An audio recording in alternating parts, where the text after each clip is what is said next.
Hey, I'm going to show you how to break down some of your family history brick walls by extracting some of the data from US Census records. We're going to do that using Google Sheets. And what we can do then is filter some of that data so that we can find more family members within the community. We're going to do all of that coming up next.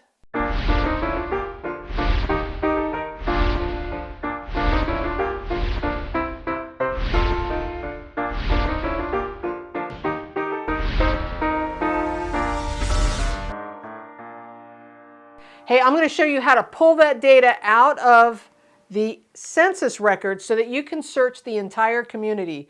We're going to be using Ancestry.com, but it also works on FamilySearch.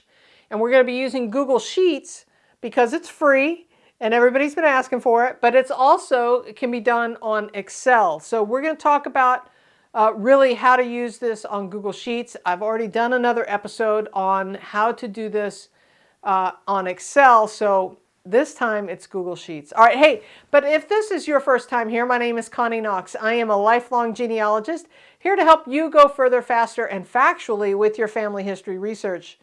Now, I hope you'll subscribe and ring the bell so that you get notified each time I upload a video. There is a handout for this episode. We'll talk more about that at the end of the show. All right, let's get going. Okay, so here we are at the computer, and what I want to do is I want to show you how you can pull data out of some of the census records. You could actually do this with a lot of different types of records, but primarily what I do this for is on census records. And here's why you would do that. So if you're not familiar with the fan club, that's friends, associates, and neighbors, or sometimes known as the family associates and neighbors. These are the people that you want to search around, especially when you have a brick wall.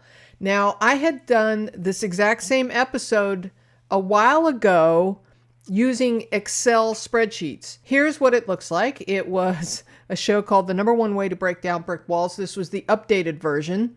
And, you know, this keeps evolving as you, the viewers at home, start giving me more tips on how to do things. We update occasionally. So in this case, what we're going to do today is we're going to do the same extraction using Google Sheets. Why? Because it's free. Not everybody has Excel. And Google Sheets, actually, the process is almost the same. And it's quite simple and very powerful. Let me show you. So if I jump over to Google Sheets, I have already extracted a bunch of data. And I'm going to show you how to do that here in a moment. But I'm going to tell you right now why you should. Because when you come and extract, now in this case, it's the Martin County, North Carolina, 1880 census, okay? I've extracted a bunch of data, and now I can filter it. Let me show you why. So here is George Knox, right here, okay? And George, I don't know a lot about him. This was my late husband's great-grandfather.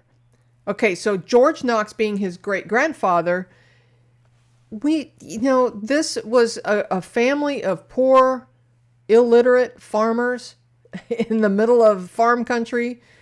There was not a lot of written records. I've been really having a struggle trying to find a lot more about this particular family.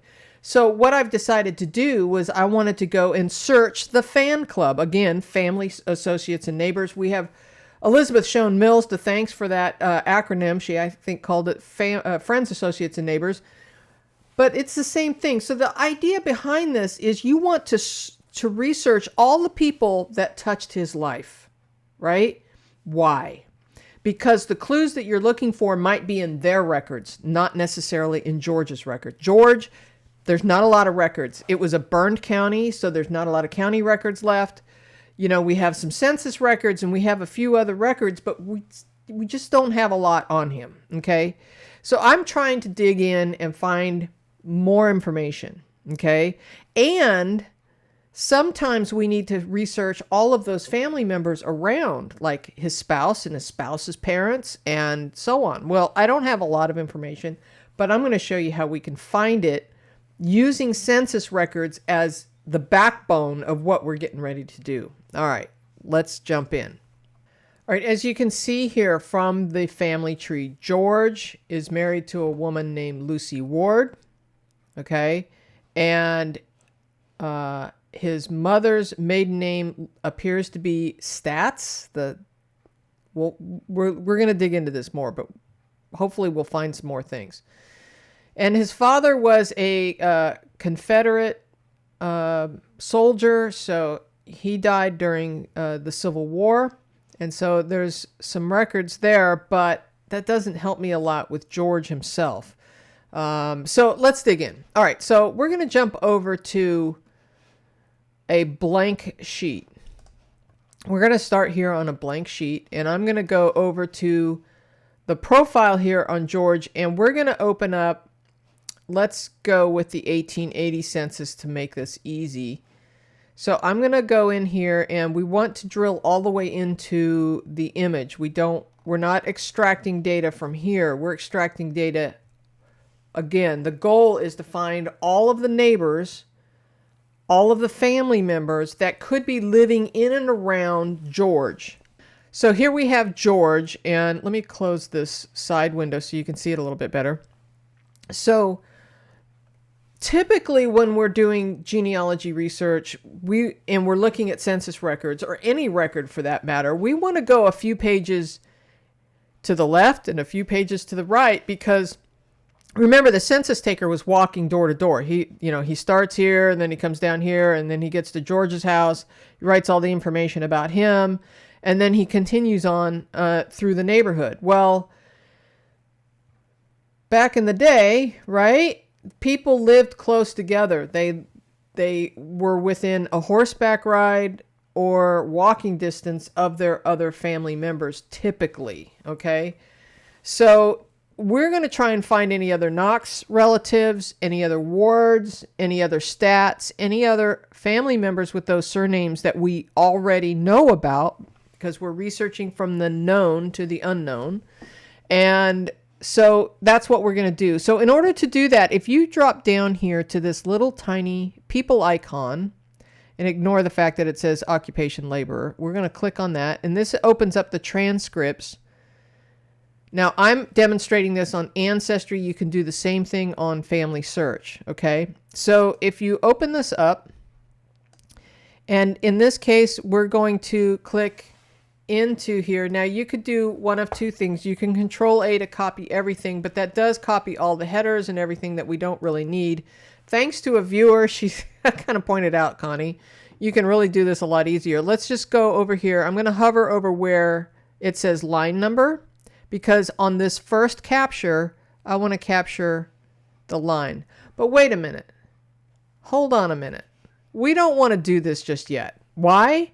Because we want to go backwards and forwards from this point. George is on image 25. Pay attention to that. So if we start here with George on image 25, then we want to go at least 5 pages, if not 10 pages. Now, typically, lately, I have been doing 10 pages or more in either direction. So that would be like dropping back to image 15 or going forward to image 35, 36, somewhere in there, okay? Because image 25 is one of the things. So I want at least 10 pages on either side of 25. So I'm going to drop back to image 15, and all I have to do is highlight that 25 and type 15 and hit go. And it takes me back to image 15. Now, remember, the census takers walk in the neighborhood, so we're trying to capture all of those people in and around. And sometimes, if there's not too many images, I will do the entire neighborhood. I will do the entire roll. Now, pay attention to, at the top, we're in North Carolina, Martin County, Goose Nest Township. Okay, and if you're not really sure, you can take a closer look up at the top, and it says Goose Nest Township, Martin County. And so that's where we're going to start, on image 15. So now we've got the transcription open, and we can, on this first one, we're going to capture the top line number, and we're going to scroll all the way down to the bottom. And in this census, there are typically 50 lines per page. So I've got this highlighted. I'm going to let go. I'm going to go Control-C to copy, or on a Mac, that would be Command-C. And now what I'm going to do is I'm going to go over to my blank page. Now, normally, this is where the new part comes in. Normally, you could just like Control V to paste, but look what happens. It goes all in one column. We don't want to do that. So I'm going to Control Z to undo that, or you can come up here to this undo button. But I'm going to, I like my shortcuts. So I'm going to go Control Z as in zebra to undo that. Now, what we really want to do is we want to control special, or we want to paste as special. So what I'm going to do is I'm going to edit and I'm going to paste special. And what we want to do is paste the values only. Bada bing. All right. So now we've got everything laid in there, but wait a minute. There's one thing we forgot to do. If I go back over here, we are on image 15. We want to take note of that because when we are starting to filter our results in the Excel spreadsheet, or in this case, the Google Sheets, we want to know what the image number is. Well, there's no image column here. So what we're going to do is we're going to come over to A. We're going to click on the A, which highlights the entire column. And I'm going to right click and I'm going to insert a column to the left.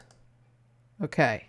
Now I'm going to type the word image and I'm going to type the number 15 because we're on image number 15. Remember, let's use image numbers in this case, not page numbers. All right. Okay. So now that I've got 15 in here, if I hover over this little handle right here, this little dot, and I get the little plus symbol, I can now click and drag,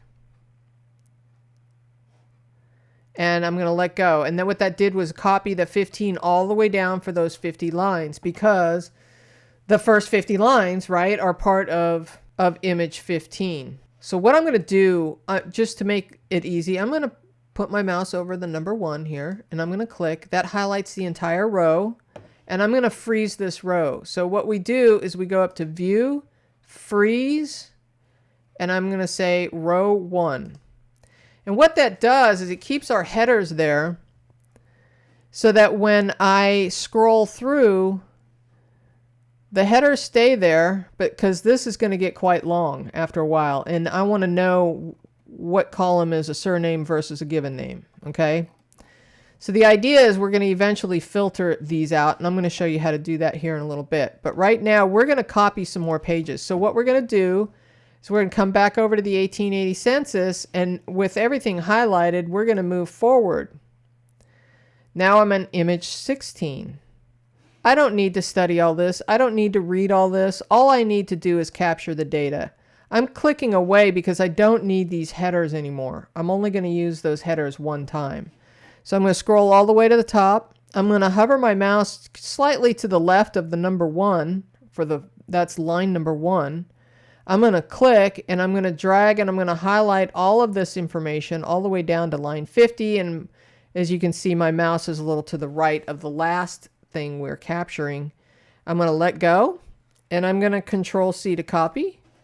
I'm going to come back over to my spreadsheet. Now, I don't want to paste it here. I want to paste it here because this is my image number column. So I'm going to go over to the B column, and I could edit and I could paste a special paste values. But if you'll notice, there's a shortcut right here. It's Control Shift V. Okay. So instead of having to click and come over here to click, what I'm going to do, I'm going to click away for a second. I'm going to come back here. This is where I'm starting in the B column, because this is going to be line number 1, again, only on image 16, which we'll put in here in just a moment. So I'm going to Control Shift V, and that puts that in the perfect place where I want it. I'm going to come over here and I'm going to type a 16, and now I'm going to drag it down. Remember, I'm using that little handle in the corner of that cell. That little handle right there is your drag handle. Okay. And now I've got image 15, image 16, and I'm slowly collecting the data from images. So I'm going to jump back over here. So now that I've got all of this highlighted, all I have to do is hit the right image, going to the next image. Now we're on image 17, as you can see. Everything's still highlighted. As long as I don't click on anything, it's still highlighted. I'm going to Control C to copy. Come back over here. I'm going to go to column B, Control Shift V to paste. I'm going to call this number 17. I'm going to drag this down. And I'm going to keep going. Now I'm going to go ahead and do some of this, and I'll get back to you when I've gotten all the way to image 35. Now it should only take me about maybe 10 or 15 minutes, maybe 20 minutes, depending on how many pages I decide to do. So I'm going to go ahead and do that, and we'll get back together here in just a moment. All right, now I have extracted, I actually went beyond this 10 pages on either side of George, because I wasn't finding, when I was filtering, I was just kind of experimenting to see what I was finding. I wasn't finding everything that I wanted. So I just went ahead, because this particular image, if you'll notice, he's on page 20, image 25, but there was only 42 pages. So it really didn't take me that much time, maybe 30 minutes max. But this extraction is something that I have forever now. I can use this exact extraction over and over again. We'll talk more about that here in a minute. So here we are. I'm starting on image 1. And if we scroll all the way down to the bottom, here's image 42. Okay, so I've got 2,065 lines of data. Okay, from this one census record. This doesn't mean that it's all of Martin County, North Carolina. It is just this one roll from Goose Nest Township. Okay, so there are some things we can do here now that we've got this data extracted. One of the things we can do is we can come over here and we can freeze this. And I showed you how to do this before. We go to View, we go to Freeze, and we're going to say row 1. And while I've got that highlighted, I'm going to bold it just to make it jump out at me. Now, some of these things here are really wide. In fact, some of these columns aren't even being used. So what we can do, if you come over to, let's just truncate this a little bit. We could grab it and drag it like so, and make the column smaller so that we can see exactly, we can fit more data on the screen at the same time. We can also do something like if we hover our mouse over between, now this is column A and column B, and you have to be up in this gray area where the columns are, and this works on Excel, by the way. If you hover over between column A and column B to where you get this double-headed arrow, and then you double click, it will truncate the left-hand column to the minimum needed. So what it's going to do is it's going to truncate the width of that column right to the edge of image, the word image, because there's not any wider data in here than that. So what we're going to do is we're going to double click and see it pop that over. Isn't that cool? Well, you can actually do that by highlighting several columns all at one time. Let's go all the way down here. So we've got the columns, remember, not the cells, but the columns highlighted. We're going to hover over the rightmost column until we get that double-headed arrow, and we're going to double click, and it truncated all of them to the minimum needed. Now, this column D, let's unselect that. This column D says dwelling number, and that's really kind of wide for just a number. What we can do is we could make this in O period and then double click and do that. But what I would suggest we do is a word wrap. And so I'm going to click on the cell now, not the column, but the cell where it says dwelling number. And if I come over here to this icon right here for text wrapping and click the down arrow, and I pick this one that says wrap, then you didn't see anything change. But if I move this column header over here, what it does is it widens the height of the cell to fit a word wrap. let's do that again just as an example. Let's come over here to column L, but what we're going to do is just highlight relation to head. This is actually head of household. So again, I'm going to come up to text wrapping. I'm going to hit this wrap. And now it has wrapped that cell. Now it already had created the height that it needed from this cell over here. So what we could do actually, we take this one step further. I can highlight all of these cells. I'm highlighting the cells now, not the columns. I'm going to keep going. I'm going to stop there. And then I'm going to come over here and say text wrap, and I'm going to click that wrap, and it's going to allow all of this to wrap. All right, so now we've got, I could even, if I push this to the left a little bit, it's going to wrap even more. Isn't that kind of cool? So we can wrap these a little bit more if we want. This is going to make into a 4-line height, which is fine with me. I do not mind. Okay, this is where the magic happens. So what we're going to do is we're going to filter by surname. So if you remember George, we have Whitfield surnames we could search. We have stats. We have Knox. So we can search those surnames to see if any of them are in the neighborhood. So let's dig in. All right, so we're over here on the surname column. I've highlighted the surname cell, okay? And we're going to come over here to this filter icon, and we're going to click this filter icon and watch what happens.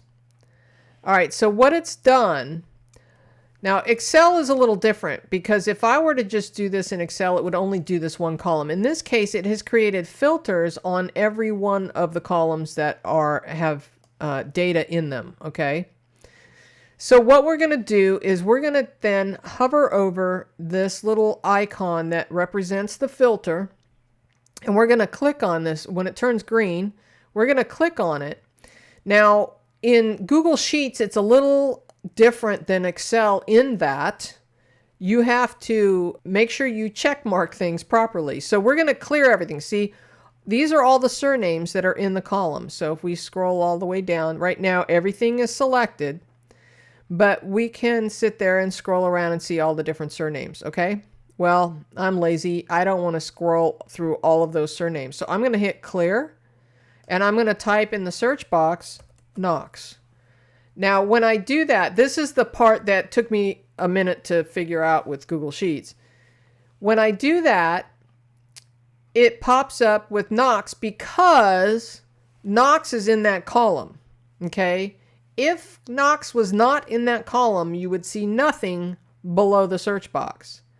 Now, I can't just click OK because it's still not going to give me anything. It's actually going to give me nothing. Let me show you what happens if I don't check anything. If I hit OK, it basically filtered out everything. Why is that? Because I forgot to check Knox. So I'm going to come back here. I'm going to type Knox again. And this time I have to put a little check mark next to Knox. Okay. Now when I hit OK, I had to scroll up. Knox, George, his wife, and his son, Henry, who is only a year old here, they are the only ones showing out of 42 pages. So that makes me wonder, well, now wait a minute. Maybe the 42 pages wasn't very much of the Martin County area. I mean, you really have to think about this for a minute. Are there more people? Where in Martin County is this exactly? Could it be on the border of another county? Could his family, other family, be living right on the other side of the border? Kind of have to really think, expand your mind, and think about this for a moment because I'm not finding any other Knoxes out of 42 pages. I'm like, where's his brothers? Where's his family, right? Well, if we look at George's profile, his father had passed away by 1880. We're looking at the 1880 census, okay? His mother had passed away by then. So we're not going to find these two, all right? His wife dies in 1901, and we're looking at the 1880 census, so she's around, and she clearly is showing up in the census. All right, so just let's get some context around what we're searching for, okay? So now what we want to do is we want to add some of those other names. All right, so we've got Whitfield. Let's try and find those guys in this census. So we're going to hit this filter and we're going to type Whitfield. Whitfield. All right, now remember I have to put a check mark next to it. And I can hit OK. I don't even have to type the whole name because it's popping up. All right, so I have added, let me double check that again. I've got Knox and Whitfield, and I'm still not, I had to scroll up. See? Remember to scroll up. All right, so we do have some Whitfields here, and a lot of them. Okay, so now we can start taking a look at the family tree again and go, okay, well, there's Nancy Whitfield. She died in 1860, but maybe she has some siblings. Who knows? But we are seeing other Whitfields in here, and you know what? If they're that close, they're probably related. So let's take a look at this. So I'm going to open this up just a little bit so we see the word image. All right. So we see a Whitfield on image 8. This is why we put the image column in here on image 8, and we see all of these Whitfields on image 21. So this is likely one family. So here's the head of household. If we come over here and we have the daughter, a son, they're all living in the same, roughly the same page, right? Same image.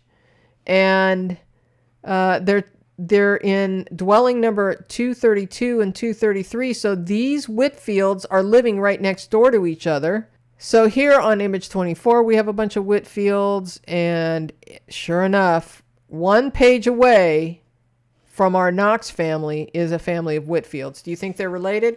Yeah. We had discovered, we just looked at the 1880 census. Remember, you always want to try and work backwards, okay?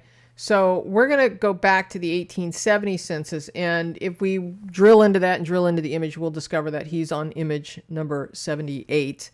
So hold that thought for a moment. We've also got the 1860 and 1850. So let's take a look at this. So we're going to go to the 1870 census, and I had already extracted all that data, a lot of it. He was on image number 78. So if we scroll all the way to the top of this data, I went and I started this 10 pages before on image 68, and I went all the way down to, it looks like, image 89. And by the way, one of the things I want to point out is you should put some sort of source information in here, just some notes. I have been, when I use Google Sheets, I put it at the bottom because I don't like it to crowd my filtering system at the top. So that's what I do. But I just made a note that George is 18 at this point in time on image 78. He is a farmhand. Okay. So going to the top, and we're going to the surname. Now we've already turned the filters on again with the filter. We've already turned the filters on here. We've already frozen the first row so that we can scroll underneath it. And so we're going to go to the filter, and we're going to click here, and we're going to clear all because we don't want anything check marked. And we're going to type Knox, and I'm going to put the check mark in here. We got to remember to put that check mark in there on Google Sheets. And now make sure you scroll up if you're not seeing anything. And here we have a family. George is 18. This is a brother, and his actual name is Redding, or Redden. He is 15. They are both farm laborers, and they are in image 78. Now, we do have some other Knoxes here that are showing up. Annie, Mary, Emily, and Nancy, who is a child. Okay, so they are in image 80. Okay, that was all really good information. So what we're going to do, again, popping over here to just remind you, the other surnames that we were going to look for were Whitfield. Oh, we could even search for Allen maybe, and Stats. So let's jump back over to the 1870 and add some names to our list. Oh, I don't see any Whitfields popping up. Let's try changing the spelling. Oh, let's just look at all the W's. If we scroll down, I see no Whitfields. So I didn't find Whitfield. Why didn't I find Whitfield? That's got me thinking. All right, let's unfilter this for a moment. we're going to select all and come back. It could very well be that I didn't extract enough data. Here we're on image 68 at the top of our list. And we went to image 89 at the bottom of our list. I probably did not search enough. I did not get enough information extracted. Now, if that happens, you can insert columns, but I don't recommend you do that because you could actually, on Google Sheets, it's easy to overwrite some of your data. So what I would do is I would come down here to the 1870. If you double click, you can rename this tab and say, these are lines 68 through 89. And then you could come over to this little plus symbol. I'm going to click away so I don't change my title there. You could come over to this little plus symbol, add a new sheet, and do more images, maybe combine them later. But I'm just saying I have a sneaking suspicion I didn't find Whitfield because I just didn't extract enough information. In the interest of time, I'm going to move on to the 1860 census, okay? Now, remember, Whitfield, Allen, stats. All right, so if I move on to the 1860 census, Nancy dies in 1860, so we don't know if she's actually going to be in the 1860 census or not. William dies, this William dies in 1864, so he should be in the census. And Mary should be there as well since she didn't pass away until 1866. Okay. Now, the 1860 census, let's just drill in, take a look at that real quick. George is 10 years old in the 1860 census. There's his father, Mary Ann, his mother, some siblings, William, Lawrence. There's George, Ann, Redden, and Amlech and Brinkley, which are twins. All right, so in the interest of time, I've already extracted a lot of this 1860 census. And if we look over here, there are 16 pages in total. And I believe I extracted all of them. Let's see, all the way down. Yep, I extracted all 16 pages. So let's take a look. So if we filter again, we're going to clear. We're going to type Knox. There he is. We're going to highlight that, and we're going to get that family that we had talked about. William, Mary Ann, William, Lawrence, George, Ann, Redden. And they are all on there. It's not showing the twins. That's interesting. Somebody missed on the extraction, I think. So there is the family that we just saw over here. For some reason, Amlech and Brinkley are not showing in the extraction. Okay, so now we have discovered that we have another set of Knoxes nearby, 3 images away, a whole mess of them that we didn't see before. Maybe they moved away, I don't know, but we didn't see them before. And then also another group of Knoxes over here on image 14. Well, they're pretty close, right? These two families are 1 page away or 1 image away. So we've managed to pick up some more that we can investigate. I'm not going to go through all of that right now, but there's plenty more family members here to investigate. And it could be that, William here is 34 years old. If we are looking at the top of this one, JW is 27. These guys could be brothers. Nancy here is 60 years old. This is likely this Nancy here. Okay. All good information. Now she's listed as a widow here already in 1860. So that may not be the same woman. Further investigation is needed. Okay. But in the interest of time, we're going to go ahead and we're going to add, let's see if Whitfield is in here. Whitfield is in here. So I'm going to, and there's a Whit. Interesting. All right, well, I'm just going to check this one for now. And I'm going to hit OK. And now we have Sarah, Martha, Mary, Lewis, Sarah, Margaret, George. We got a bunch of them. Okay. We have another group of them down here. So this can be really powerful. There's a lot of things you can do. You can even add a second column. Let's say you're looking for someone who is 2 years old. So we could come over to the age column and click on the filter box here, and look and see if we can find someone who is in this truncated list that is 2 years old. And if we're not finding it there, maybe we need to unfilter and go select all.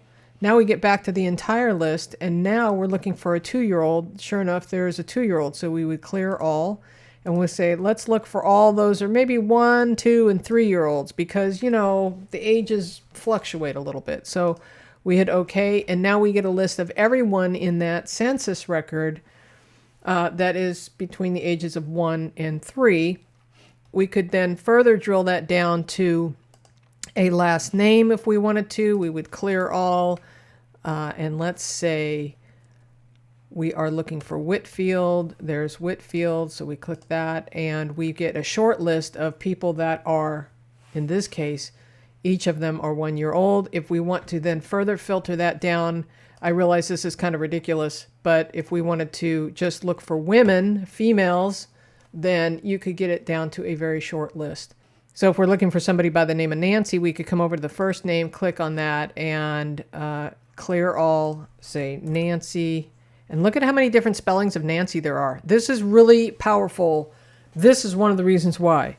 We could be checking all of these Nancys and then say, okay, and now we get a short list. Maybe we didn't know Nancy's maiden name. And so we could get a list of all the Nancys in the area and the potential last names. And there's Stalls again, and there's Knox.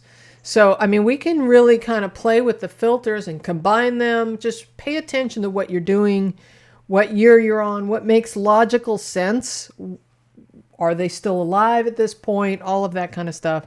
We really need to be, kind of thinking that through as we are playing with the filters. The more data that you extract, the better.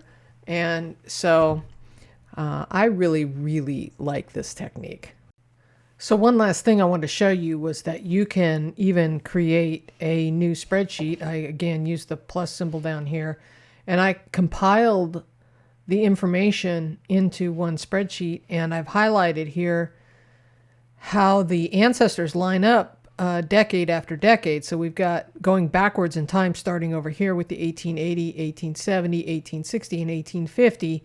You can see where William, it lines up, Lawrence lines up, George lines up, George lines up all the way across here. So he's an infant here, he's 10 years old here, he's about 20 years old, and so on. And so you get the idea.